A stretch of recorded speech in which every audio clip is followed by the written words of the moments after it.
आहे हा जो शोर आहे तो सन्मानासाठी करायचा आहे। देश का नेता कैसा हो, पवार साहब जैसा हो। देश का नेता कैसा हो, शरद पवार साहब जैसा हो। देश का नेता कैसा हो, देश का नेता कैसा हो, देश का नेता कैसा हो।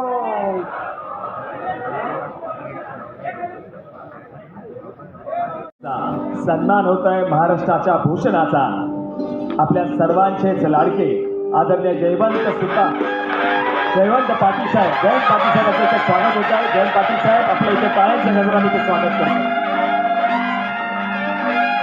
आदरणीय जयंत पाटील साहेब यांचं टाळ्यांच्या गजरात आपण स्वागत करूया आणि सर्वजण मिळून पक्षप्रवेश करूया।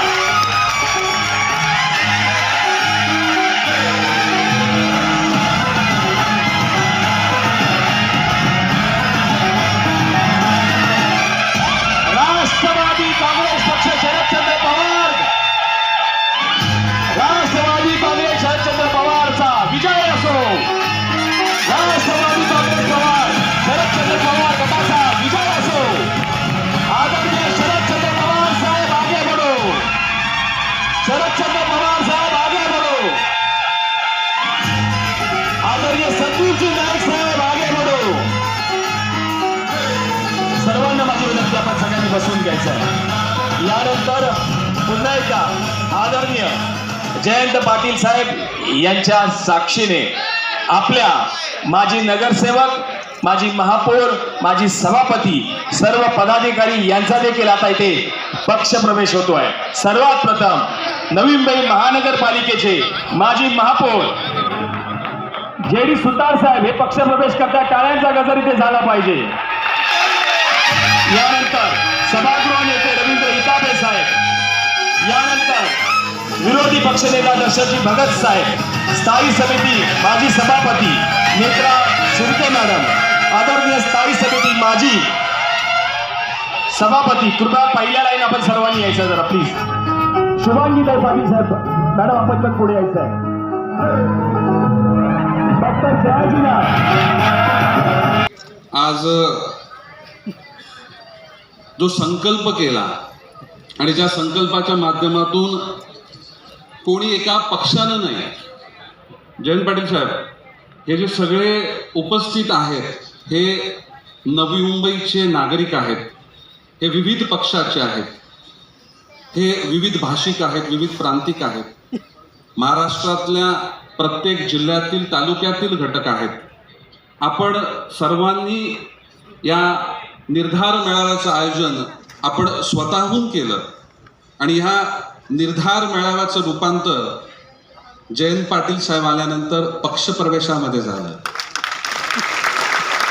या कार्यक्रमाप्रसंगी उपस्थित राष्ट्रवादी काँग्रेस पार्टी शरदचंद्र पवार साहेब, महाराष्ट्र प्रदेश अध्यक्ष माननीय जयंत पाटील साहेब, नवी मुंबईचे माजी महापौर जयवंतजी सुतार, सभागृह नेते रवींद्रजी इथापे, माजी विरोधी पक्षनेते दशरथजी भगत, माजी स्थायी समिती सभापती नेत्रा शिर्के, प्रदेश सरचिटणीस भावना घाणेकर, प्रदेश सरचिटणीस वंदना राजपूत मॅडम, राष्ट्रवादी काँग्रेस पार्टी जिल्हाध्यक्ष चंद्रकांत पाटील, माजी नगरसेविका सलुजा सुतार, प्रदेश सरचिटणीस विलासजी हुले, संदीपजी सुतार, रुपेशजी ठाकूर, भरतजी नखाते, संपतजी शेवाळे, शुभांगी पाटील मॅडम, श्यामराव महाडिक, माझे बंधू वैभवजी नाईक, डॉक्टर जयाजी नाथ, सूरजजी पाटील, अशोकजी गुरखे, अमितजी मेडकर, गणेशजी भगत, प्रकाशजी मोरे, राजेशजी शिंदे, विशालजी डोळस, शशिकला पाटील मॅडम, निशांतजी भगत, श्रीमती फाशीबाई भगत, रुपाली भगत, वैजंती भगत, मुंबईमधून प्रत्येक प्रभागामधून आलेले नागरिक भारताच्या एक उच्च टोक म्हणजे काश्मीर टू कन्याकुमारी. पाटील साहेब, आजच्या या सभेमध्ये प्रत्येक प्रांताचं आणि प्रत्येक राज्याचं प्रतिनिधित्व नवी मुंबईकर म्हणून आज या सभागृहामध्ये उपस्थित आहे. उपस्थित पत्रकार, मी सर्वप्रथम हा निर्धार मेळावा आयोजित करण्याकरता स्वयंस्फूर्तीनं सर्व नवी मुंबईतील नागरिकांनी, माझ्या समवेत अनेक वर्षापासून काम करणाऱ्या कार्यकर्त्यांनी पुढाकार घेतला. त्यामध्ये ज्येष्ठ नागरिक आहेत, महिला भगिनी आहेत, पुरुष मंडळी आहेत, युवक आहेत आणि प्रत्येक धर्माचे, प्रत्येक भाषेचे, प्रत्येक प्रांताचे आपण सगळेजण आज नवी मुंबई करता आणि प्रामुख्यानं निर्धार करण्याकरता आणि निर्धार केल्यानंतर माझ्यावर विश्वास व्यक्त करण्याकरता एवढ्या मोठ्या संख्येनं आज या सभागृहामध्ये आपण सगळे उपस्थित झालात, त्याबद्दल मी मनापासून आपल्या सगळ्यांचे आभार व्यक्त करतो. आमचा हा निर्धार मेळावा सुरू असतानाच आपल्या सगळ्यांवर विश्वास ठेवून, तुमच्या निर्धारावर विश्वास ठेवून, तत्परतेनं मन मोठं करून आदरणीय शरदचंद्र पवार साहेब, सुप्रियाताई सुळे मॅडम, जयंत पाटील साहेब, आपण आम्हा सगळ्यांना आपण पुन्हा एकदा आपल्यासोबत काम करण्याची संधी दिली, त्याबद्दल आपलं हृदयापासून मी पवार साहेबांच्या राष्ट्रवादीचं मनापासून आभार व्यक्त करतो. आजचा दिवस का आपण बघतोय याबद्दल मी नव्यानं सांगण्याची गरज नाही. आज संपूर्ण वक्ते ज्यांनी आपलं मत व्यक्त केलं त्यांनी त्या गोष्टीचा उहापोह केला. पाटील साहेब, 2019 मध्ये काही परिस्थिती निर्माण झाली आणि काही निर्णय आम्हाला घ्यावा लागला. तो निर्णय आम्ही घेतलेला, तो निर्णय नवी मुंबईच्या विकासाकरता होता. आमच्या नवी मुंबई शहराचं हित साधलं जावं. नवी मुंबई शहराचे दीर्घ प्रलंबित विषय जे सत्तेत असल्याशिवाय त्याचा निर्णय होत नाही आणि हे विषय नवी मुंबईच्या हिताचे आहेत आणि हे मार्गी लागले पाहिजेत. याकरता त्यावेळेस झालेला निर्णय, त्यावेळेस आमच्या नवी मुंबईतल्या सर्व नागरिकांना आम्हाला दिलेला शब्द आणि त्या नंतरच्या कालखंडामध्ये जशा निवडणुका घोषित झाल्या त्यावेळेस शब्द फिरवला गेला. शब्द फिरवला, ठीक आहे, काही अंशी माझी कोंडी झाली, परंतु असो, माझी कोंडी झाली तरी माझ्या शहराची कोंडी झाली नाही पाहिजे, माझ्या कार्यकर्त्यांची कोंडी झाली नाही पाहिजे. या शहराचा विकास झाला पाहिजे आणि त्यामुळेच माझं एकतमचं नगरसेवक पद, 3दा स्थायी समिती सभापती, 2 आमदार आणि त्यावेळेस मला थांबावं लागलं. मला असं वाटलं की मी थांबलो, ती हरकत नाही, परंतु त्यातून काहीतरी चांगलं निर्माण होईल, आपल्या शहराच्या हिताचे निर्णय घेतले जातील, आमच्या शहरवासियांच्या हिताची जपणूक केली जाईल, माझ्या समवेत जे सगळे आलेत त्यांना सन्मानित केलं जाईल, त्यांची कामं होतील. अशा प्रकारची परिस्थिती असताना निवडणुकीला आम्ही सामोरं गेलो आणि जी जबाबदारी आमच्याकडे दिलेली ज्या पक्षानं, ते आम्ही योग्य पद्धतीनं पार पाडली. दोन्ही मतदारसंघामध्ये यश मिळालं. ज्या दिवशी आम्हाला यश मिळालं त्याच्या दुसऱ्याच दिवशी हे यश कोणाचं नाही आहे, हे यश तुमचं तर नक्कीच नाही आहे, हे यश पक्षाचं पण नाही आहे, हे यश माझं आहे.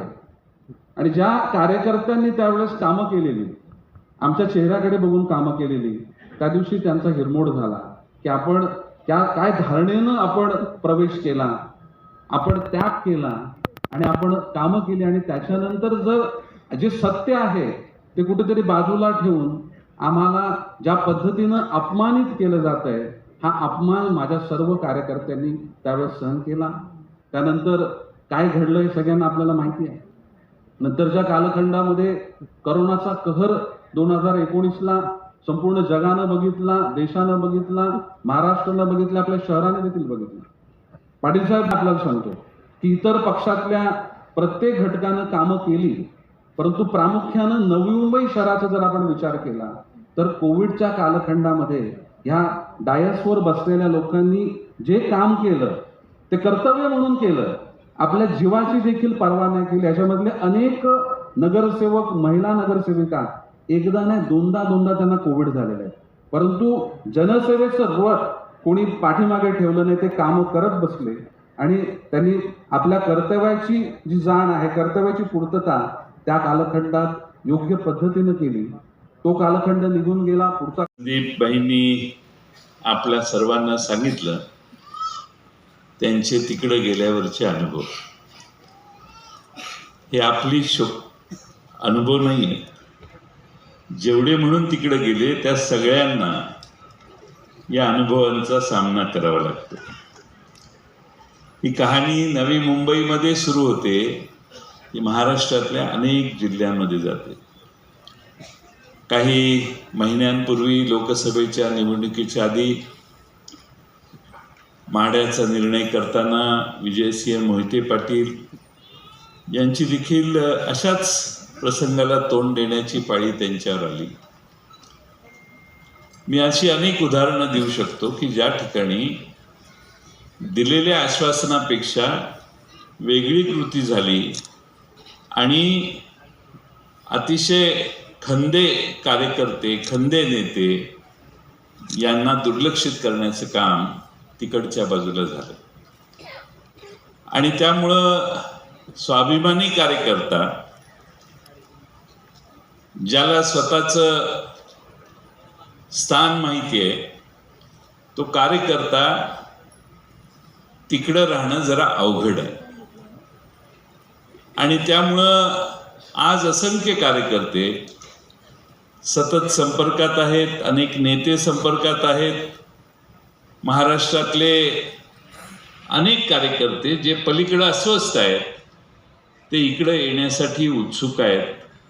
आता आज मात्र संदीप नाईक यांचा आणि आम्ही सगळे सुचवत होतो, परंतु आपल्या सगळ्यांना विश्वासात घेतल्याशिवाय हा निर्णय घेता येणार नाही असं त्यांनी मला वारंवार सांगितलं. नेता कसा असावा तर आपल्याबरोबरच्या सगळ्या सहकाऱ्यांना बरोबर घेऊन त्यांच्या विचारविनिमयाने निर्णय करणारा असावा. हे संदीप नाईक यांचा स्वभाव मला फार आवडला. आणि त्यामुळं मला त्यांनी सांगितलं की मला सगळ्यांशी बोलायला पाहिजे आणि आपल्या सर्वांना विश्वासात घेतल्याशिवाय हा निर्णय करायचा नाही असं त्यांनी ठरवलं. आमच्याकडं चंद्रकांत पाटील पक्षाचं नेतृत्व करतायत, सलुजाताई आमच्या नेतृत्व करतायत. हे आपल्या पक्षामध्ये, राष्ट्रवादीमध्ये पवार साहेबांच्या नेतृत्वाखाली काम करतायत. त्यांनाही मी चर्चा केली की आपण असा निर्णय करण्याची शक्यता आहे. आणि मला मनापासून आनंद वाटतो की पवार साहेबांच्या नेतृत्वाखाली काम करणाऱ्या आमच्या सगळ्या सहकाऱ्यांनी त्याला सहजासहजी मान्यता दिली आणि ते म्हटले फार चांगलं होईल, आपल्या पक्षाची ताकद वाढेल.